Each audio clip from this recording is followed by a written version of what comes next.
If you've ever wondered what happens to the daughters of queens that the world tries to erase, this is the story of the girl who didn't cry when her mother died, and who, silently, rewrote the destiny of an empire. She was born not in a palace of marble and incense, but in the trembling heart of a collapsing world. Alexandria, 40 BCE, the air thick with the scent of myrrh and salt, the hum of scholars debating Plato beneath colonnades that still bore the fingerprints of Alexander the Great.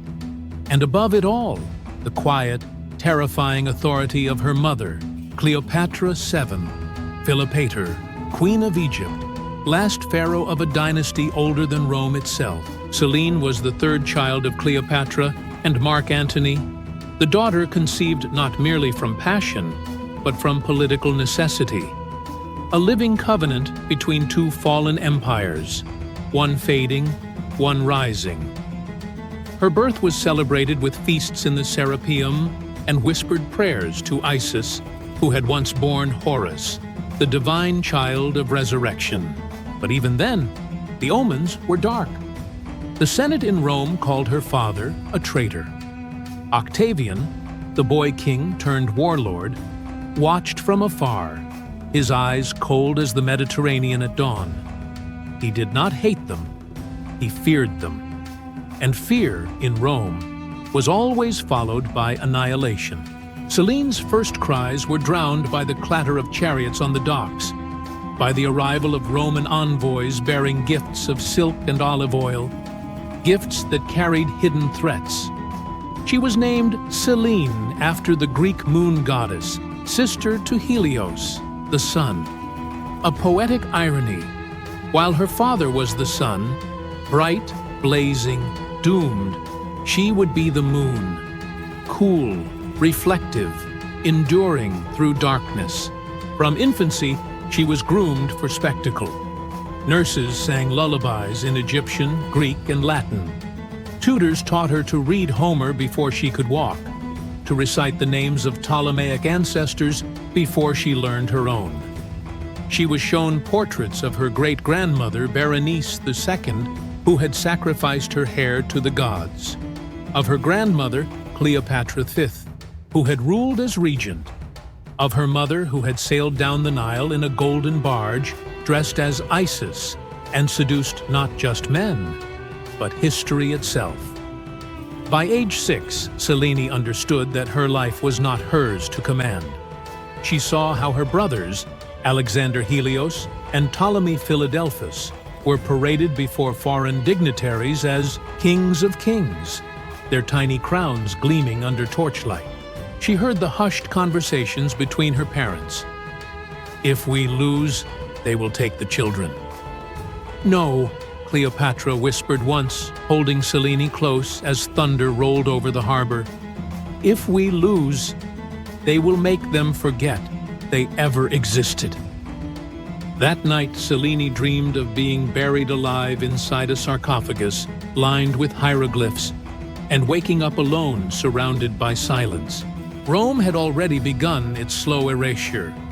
Even in Alexandria, coins bore the faces of Antony and Cleopatra side by side with Augustus's profile.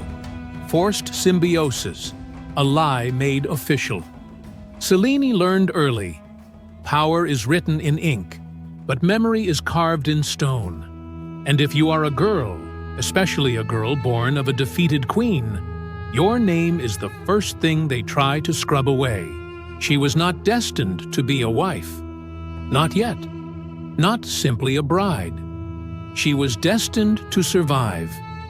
And survival, in the shadow of Rome, required more than courage.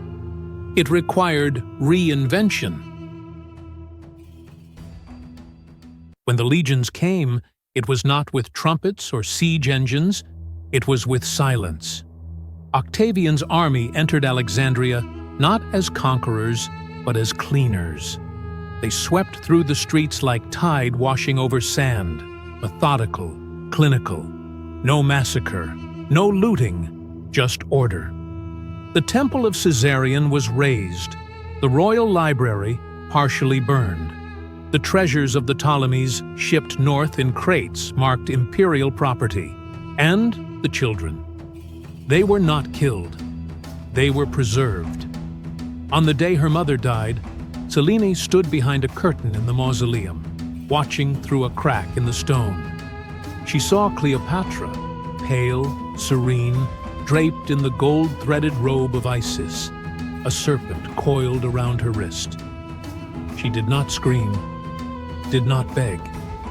She kissed the cobra gently, like a mother kissing her child goodnight. Then she closed her eyes, the room filled with the scent of lotus and copper. Selene did not cry. Not then. She bit her tongue until it bled. The next morning, Roman soldiers came for her brothers and her. They were stripped of their royal garments, dressed in plain linen, bound with cords of white wool, symbolic of purity, of innocence, of submission. Selene, barely 10, held her head high as they marched through the streets of Alexandria toward the harbor. Children pointed. Soldiers laughed. One man spat on the ground near her foot. She stepped over it without looking down. In Rome, they were displayed in triumphal procession, not as enemies, but as curiosities. A parade of exotic relics. Alexander Helios, crowned as King of Armenia, Ptolemy Philadelphus, King of Phoenicia and Cyrenaica, and Selene, the Moon Princess, carrying a silver crescent scepter, her face painted with kohl, her hair braided in Egyptian style. The crowd roared, not in admiration, but in mockery. "Look, the Egyptian witch's spawn!" someone shouted. "Does she still believe in her gods?" Another, "Her mother poisoned herself. Will she do the same when she grows up?" They were paraded past the Temple of Jupiter, past statues of Julius Caesar, past the very arches where Octavian had declared himself imperator. Selene memorized every detail. The cracks in the marble, the names scratched into the base of columns, the way the sun hit the gilded chariots at precisely 3:17 p.m., a time she would later use to calibrate her own calendar in Mauretania. She was taken to the Palatine Hill, given rooms adjacent to Octavia's household. Octavia, widow of Mark Antony, sister to Augustus, woman of flawless virtue, became her guardian. At first, Selene hated her. She saw the pity in Octavia's eyes, the kind reserved for broken things you keep because you feel guilty. But Octavia was no fool. She knew what Selene was, a seed planted in enemy soil, waiting to bloom into rebellion or obedience. So she educated her, not out of kindness, but control. Selene studied Virgil's Aeneid, which glorified Rome's destiny as divine. She translated it into Greek, whispering the lines to herself at night, changing the endings in her mind. When they taught her Roman law, she noted the contradictions.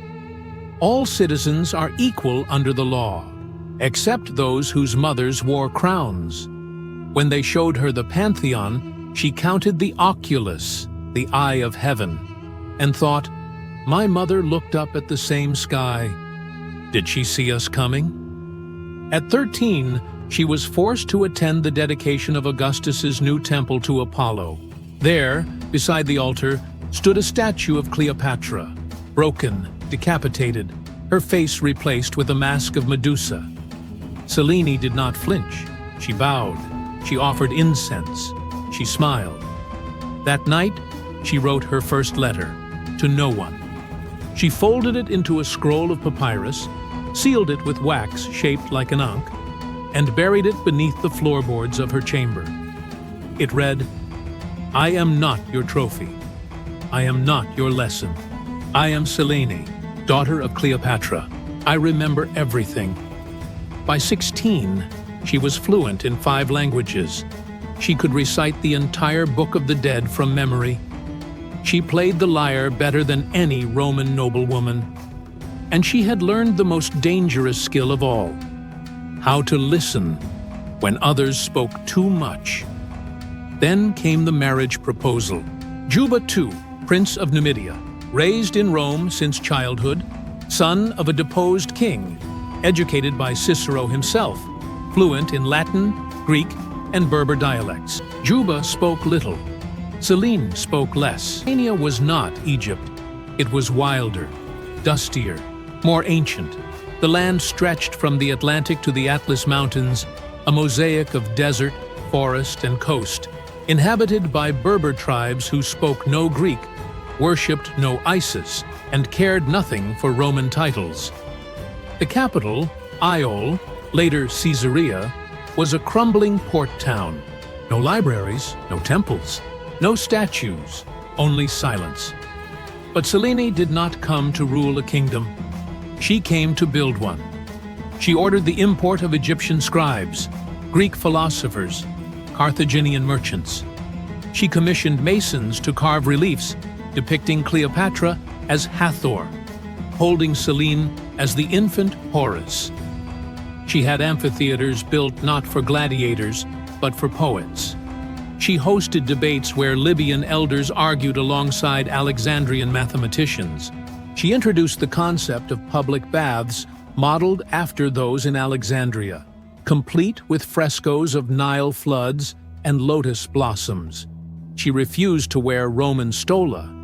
Instead, she designed a hybrid garment, a flowing tunic of Tyrian purple, embroidered with Egyptian motifs, fastened with a brooch shaped like a crocodile, her mother's favorite animal.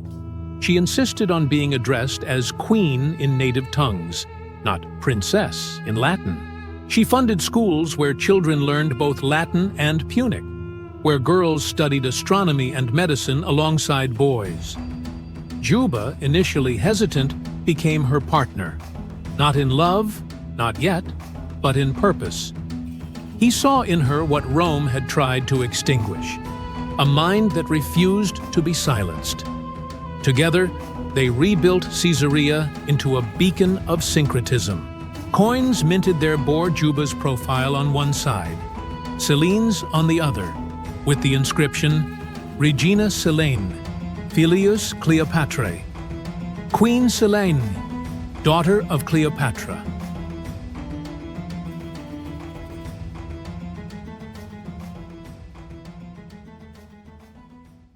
Rome noticed.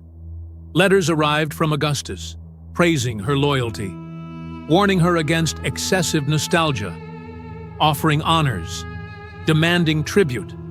Selene sent back baskets of rare incense, jars of honey from the Atlas, and scrolls of poetry, written in her own hand, that praised Augustus as the restorer of peace. Beneath the ink, though, she hid coded verses, references to Isis, to the eternal cycle of death and rebirth, to the moon that rises again after being swallowed by night. When her first son was born, she named him Ptolemy, not as homage to her ancestors, as defiance. The Romans expected her to call him Marcus or Gaius. She gave him a name older than Rome, and when he turned 7, she took him to the ruins of the old royal necropolis outside the city. There, beneath a fig tree, she showed him a hidden cache. The scrolls she had buried years ago, the letters, the drawings of her mother, the list of names she had kept secret. Every person who had died defending Egypt, every scholar executed, every temple destroyed. This, she said, placing his small hand on the oldest scroll, is your inheritance. Years passed. Selene aged gracefully, her beauty sharpened by grief, her voice deepened by wisdom. She never remarried, never sought another lover. She lived as a widow to her past, and as a queen to her future. When Juba died in 23 BCE, she ruled alone for 12 years. She expanded trade routes to India. She negotiated peace with the Garamantes. She founded the first known observatory in North Africa. staffed by astronomers from Babylon and Alexandria. She commissioned a map of the known world, one that placed Mauretania not at the edge, but at the center. And when she lay dying, surrounded by her court, her son Ptolemy kneeling beside her, her granddaughter clinging to her robe, she did not ask for priests. She did not call for Rome. She asked for the moon. They opened the windows. The full moon poured silver light across her bed. She whispered, "Tell them I did not fade. Tell them I return." They buried her in a tomb modeled after the Pharos lighthouse, circular, towering, lit from within by oil lamps that burned for 100 nights. Inside, they placed her sarcophagus, carved with scenes of her life, not as a Roman captive, not as a queen of Mauretania, but as the daughter of Cleopatra, the keeper of the flame. On her chest, they placed a single artifact, a silver diadem, once worn by her mother, now fused with Roman laurel leaves, woven together, inseparable. No inscription named her slave. No epitaph called her victimized. Only these words, carved in 4 languages: I was born in fire. I was raised in silence. I ruled in memory. And when they thought I was gone, I became the moon. Centuries later, when Rome fell, when Christianity rose, when the sands buried Caesarea under dust and time, travelers still spoke of the queen who refused to die. And sometimes, on nights when the moon hung low over the Maghreb coast, people swore they could hear the echo of a woman's voice, soft, ancient, unbroken. I remember. And so, she did.